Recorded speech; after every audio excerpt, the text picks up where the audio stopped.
Hello everyone, we hope you're all doing well. Welcome to one more video presented to you by Insights IAS team as part of your InstaEthics GS4 initiative. Now in this video, we will be focusing on one very important topic for your UPSC exam perspective. What is this topic about? It is contribution of thinkers and philosophers from Western world perspective. Now, why is this topic important? How has UPSC asked questions vis-a-vis this topic? Let me just talk about it. Now, there are so many thinkers, my friends. Aristotle, Plato, Socrates, Jeremy Bentham, Immanuel Kant, John Rawls, and the list goes on and on. All of these people have given their own understanding of what is good or what is bad. Right? They have given their own understanding of certain important values such as justice. And UPSC has directly asked questions vis-a-vis their understanding in some of the question papers. For example, in one of the previous year question papers, they have asked what is John Rawls' conception of justice. Right? This is one way of asking question from this topic. The other way they have asked question, which is of a higher level of difficulty, is they will give you two theories. For example, they had asked you to compare Immanuel Kant ka ethics ka understanding, Jeremy Bentham ka ethics ka understanding, and compare and contrast between them. And furthermore, they had asked, if you are an administrator, what is the course of action that you will take based on these two theories? So until and unless you have an understanding of all these theories, it becomes very difficult for you to judge in such type of scenario, compare and contrast scenarios. That is one more way of asking question, the pattern of question. The last and the most important, which has a much higher level of difficulty, is they will give you some issue. The issue might be related to current affairs. It might be related to GM technology, that is genetic modification technology, right? Genetically modified technology, sorry. It might be related to Russia-Ukraine issue. It might be related to climate change negotiations, WTO, and whatnot. Here, the person, the individual's action on this issue, the society's action on that issue, or country's action on that issue, or multilateral institutional action on this issue, they will give and they will ask you to judge. And you can't judge just like that, right? It's not writing a Facebook post, we are judging people, or your Instagram post, whatever you are using as of now. Here, you have to use all these moral theories that these philosophers have given, not just from a Western world perspective, but from Eastern or Indian perspective as well. You have to use all these theories. Okay, this course of action, it lacks virtue in it. And Aristotle spoke about virtue. In this course of action, the ways that you're going about to get that consequence is not right. So all these understanding you will get when you have a better conceptual clarity vis-a-vis all these moral theories. The more moral theories you know, the better you can judge. Alright? And finally, you can pick that moral theory which upholds the greatest amount of constitutional values that we have in our country, which upholds humanity or humane values in its action, right? So this one also you have to remember. Here, I just have one request from my side. This video I will be talking about Aristotle. In the next few videos, I will be picking some more thinkers on who UPSC has asked questions. What my request to you is, when you are being taught this theories and philosophies, please apply them. Apply them to what you are reading in your history, world history. Apply them to what is happening in the present world, right? Once you start doing that, now you develop a framework for yourself. You develop that critical thinking aspect, which will give you all the necessary equipment to write very good answers. You don't have to depend on materials. The thinking mindset matters a lot, right? Develop this thinking mindset, complement it with what is available in the market vis-a-vis material, and write extensively. This is my humble request to you, right? Anyhow, let me talk about the first thinker that we are going to talk about vis-a-vis this few set of videos. Aristotle. Now, if you have had education, any form of education, no matter where you are from in India, you might have heard about Aristotle. Is it not? Yes. You might not know much about Aristotle in terms of his contributions, but you would have heard about it, something about it. In 2016, you know what happened? Massachusetts Institute of Technology, which is in USA, it conducted the survey to find out who was the most influential person from a historical perspective. And the person who won that survey was Aristotle. How is it that a person who was born in ancient Greek in a place called as Macedonia around 384 BC still relevant to the present scenario? Why? What makes him so influential? Right? These are certain questions that we will try to answer. This question we'll try to answer. One of his personal contribution happens to be that Aristotle, he tutored Alexander the Great. And Alexander the Great, he was a good leader who had the objective of capturing the world. He was objective in terms of his strategies as well. He was a good administrator to a certain extent. All of these things would not have been possible without the teachings that he received from his teacher, that is Aristotle. There is that personal contribution that he made. The other thing is he collaborated with one more very important Western philosopher called as Plato. Right? And later on in Aristotle's lives, he goes about to a city called as Athens and he sets up a school called as Lyceum. Why is this Lyceum important? Why have I given this? It's not irrelevant information because in this Lyceum, the education, it was taught in a very innovative manner. Innovative in the sense the teacher used to have discussion with students on important issues. Much of the work that we have vis-a-vis Aristotle, all of this are lecture notes. The works were not actually penned by Aristotle, but rather it was lecture notes related to discussions which happened between the guru and the Shishya. And this form of education is not something which was there in ancient Greek only. It was there in India as well in the form of Gurukul system of education. What makes this form of education important in the present scenario? In the present scenario, the education that we have is rote learning. Here, the teacher talks and the students, they listen from one ear and let it out from another ear. That critical thinking ability, capability is not there in the present scenario. Discussion-based education helps in that particular aspect. Lyceum. Right? Moving on. How was Aristotle as a person? Aristotle as a person was very inquisitive.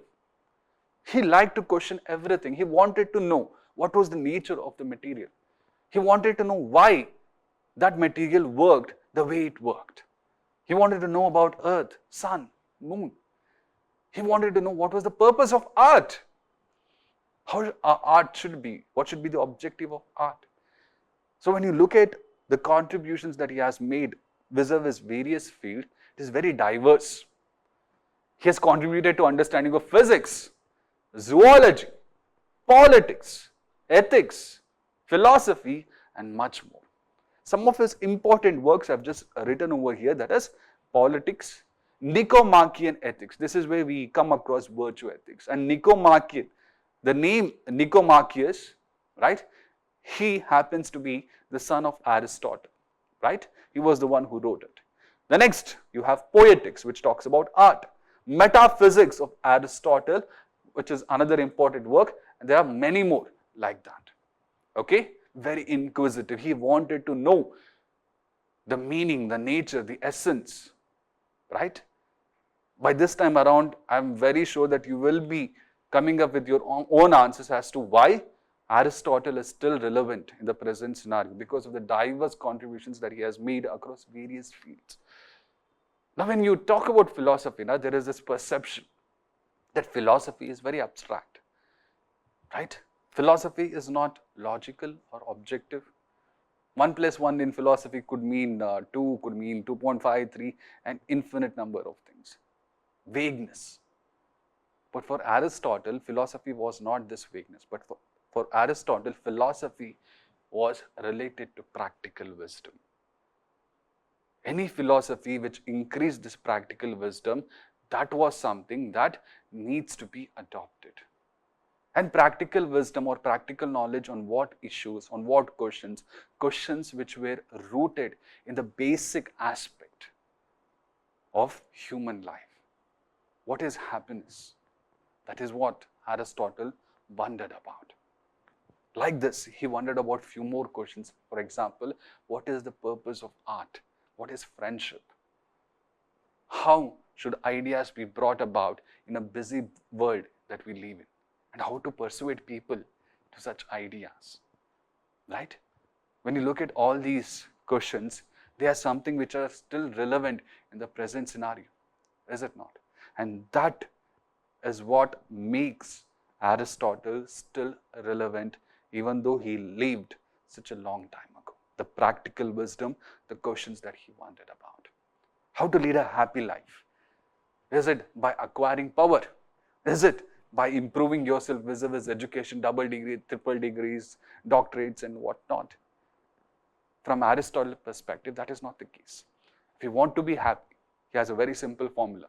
Be virtuous in nature. Develop good virtues. The more virtuous you are in your nature, in your character, the greater is the probability that you will witness happiness in your life and also create happiness in the lives of the people that are around you. That is what happiness meant to Aristotle. The next question is, what is the purpose of art? When we talk about art in the present scenario, many people view art from an entertainment perspective. But for Aristotle, that was not the case. From Aristotle's perspective, an art is something which leads to catharsis. What is this catharsis? In our mind, we have repressed so many emotions, right? We have stuffed our mind with so many emotions at times which can cause mental pain and agony. When you're looking at an art, be it a movie, reading a book, all right, watching drama, whatever form of art, painting, whatever form it is, when you look at that, these repressed emotions should find a relief, should melt away.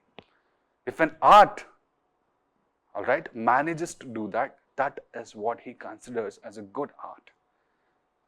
But if an art leads to this repressed emotions becoming even more violent, that art is not good. Right? That is what he told about. Remember, here he's talking about repressed emotions in general. He's not associating that with any religions. Repressed emotions finding a relief. Repressed emotions melting away. That is what catharsis means from the perspective of Aristotle. Why am I focusing on this? The reason being, in the last few years, and even not so long ago, Salman Rushdie, a very celebrated writer and also controversial, he was stabbed while he was attending an event in New York. You've come across movies which have created a lot of controversies. You've come across people who want to boycott movies for whatever reasons it might be. If they give you such questions, and art-based questions, and ask you to judge, how should you go about these things? Aristotle's perception of art. Art in the present scenario, movies in the present scenario, literature at times can be a propaganda material. That is not going to create catharsis. Rather, it is going to infuse more and more negative feelings which can create violence within yourself and also across the society that you are living in. Right? Please remember, whatever I teach you, you should be able to apply it to what you have already studied and what you are witnessing in the world. Right? The other thing that he spoke about is, what is friendship? What is friendship? For Aristotle, he classified this friendship into three ways. One is friendship based on fun. You're with a person because when you are with that person, you witness pleasure in your life. Right? And that friendship is based on that utility of fun only, nothing more than that.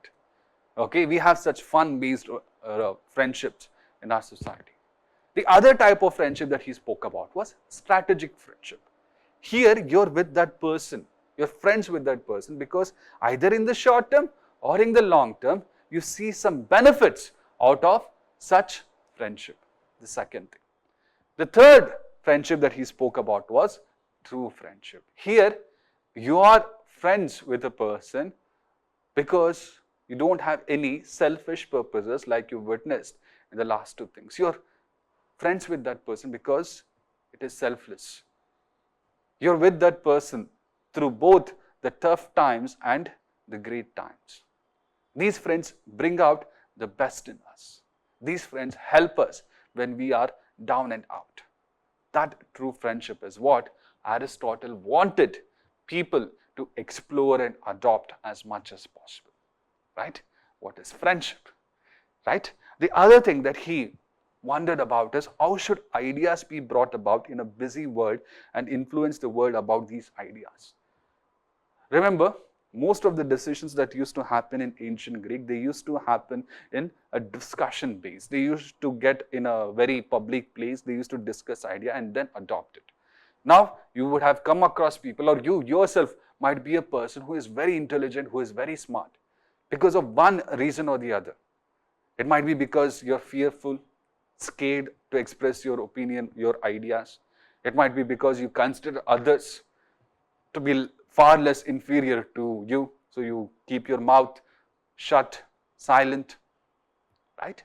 He does not want people like that. He wants people to express their ideas in a way which is courageous in nature. And he also wants people to persuade or influence people vis-a-vis these ideas if need arises. How to influence people? We have already spoken about that in the last video. As per Aristotle, if you want to influence people, you need to understand that person, understand their feelings, their emotions. You need to soothe whatever negative feelings that they have.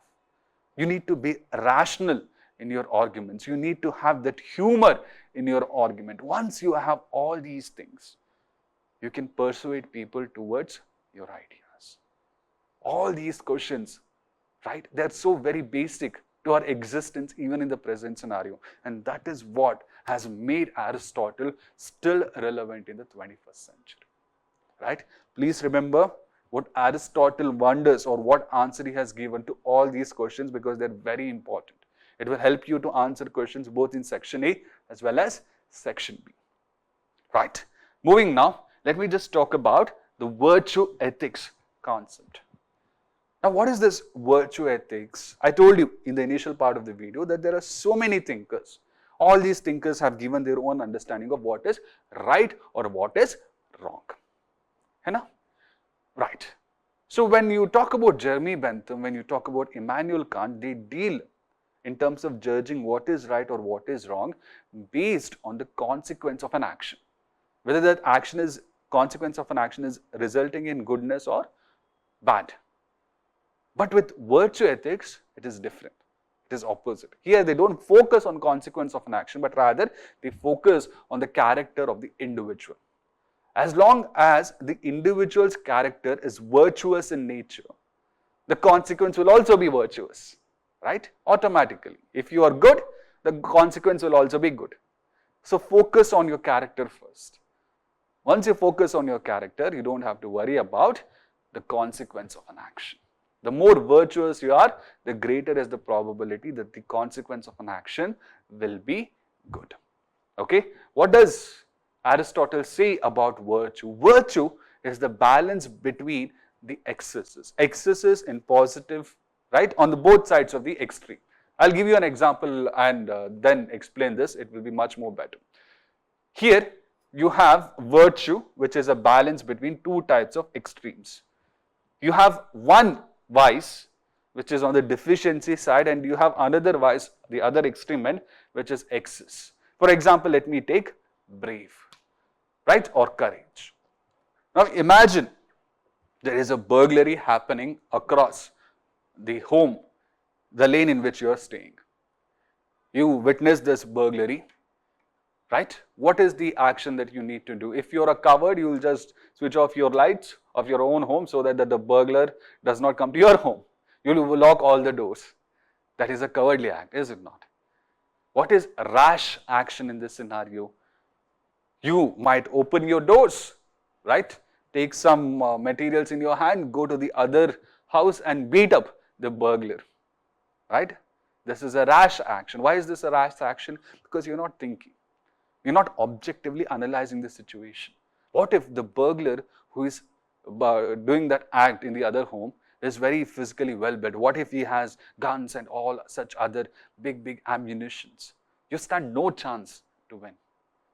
In such type of a situation, the courage or the brave thing to do is to call the officers, or the courageous thing is to call as many people in the lane as possible so that the burglar gets scared and he just goes away. Right?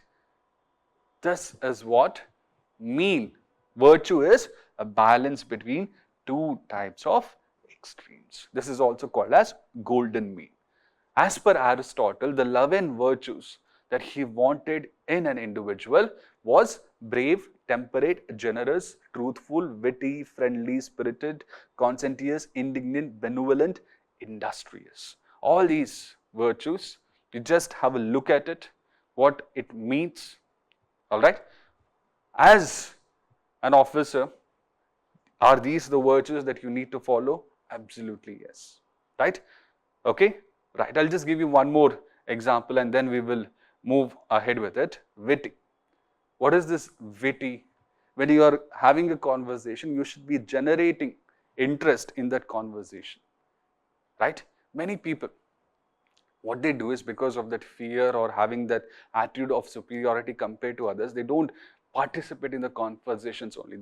Those people, we call them as boorish in nature or boring in nature. On the other side of the extreme, you have people who are buffoonish. Who are this buffoonish? They participate in the conversation without having any idea about the topic or the issue.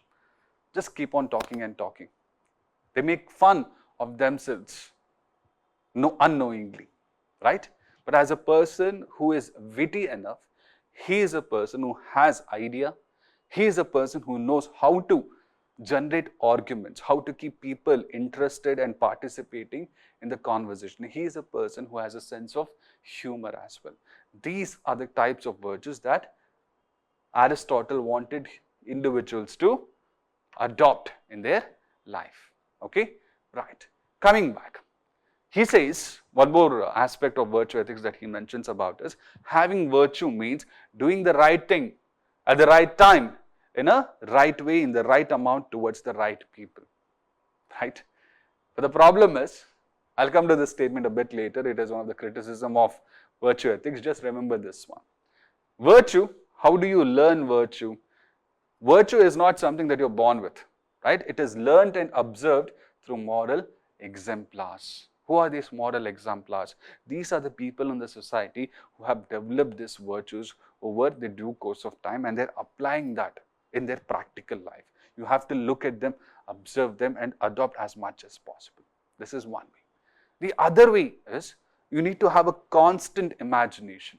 How is this imagination going to work? You have a particular level of virtue. There is an ideal level of virtue that you require. You should constantly imagine yourself reaching this ideal level of virtue.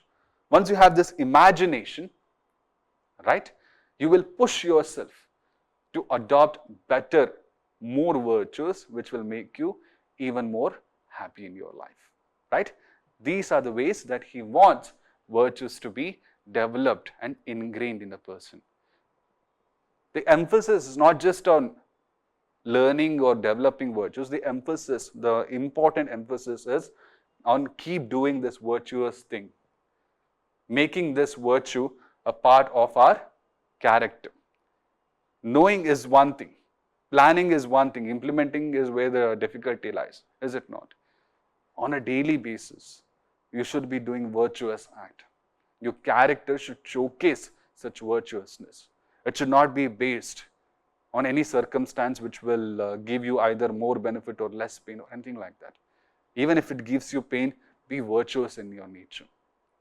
Make it a part of your personality, make it your habit, not a hobby, a habit.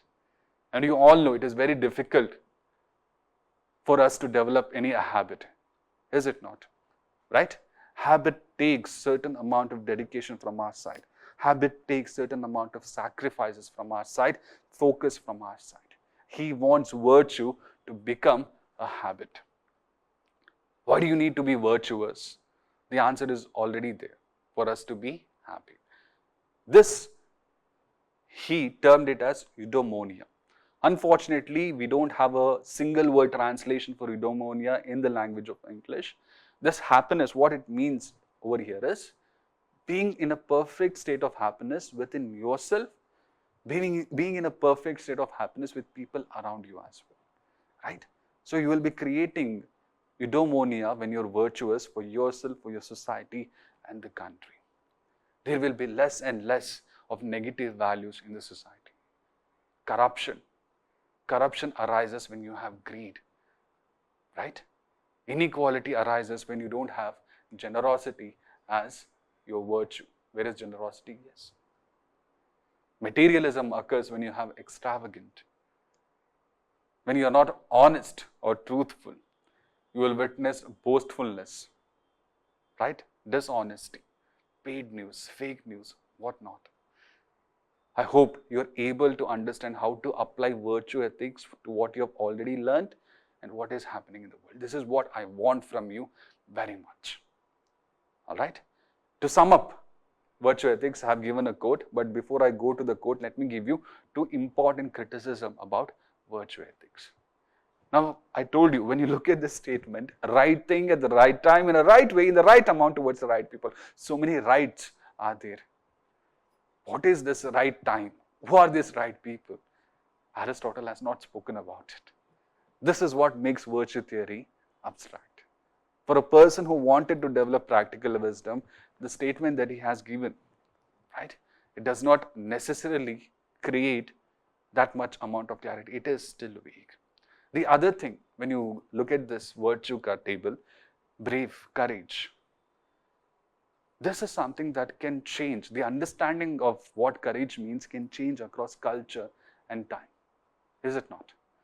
In ancient Greek, right, courage was viewed as, one of the ways of courageous was viewed as to what extent you were able to control your woman, the females in your household, right? Courage could also have meant in ancient Greek in terms of supporting slavery, because Aristotle himself is criticized for having misogynistic perception about women. He was a patriarchal by nature. He was someone who also supported slavery as an institution, right? All these virtues, they can change across time and place, right? There is also this vagueness over here, right? These are the two important criticisms associated with virtue ethics. Now, if I have to sum up virtue ethics in one quote, and this quote, if you have to use it in your answer, this would be the quote that I would go ahead with. We are what we repeatedly do, right? Habit. Excellence, therefore, is not an act but a habit. Act happen in certain situations only. Habit is something which is much more consistent in nature.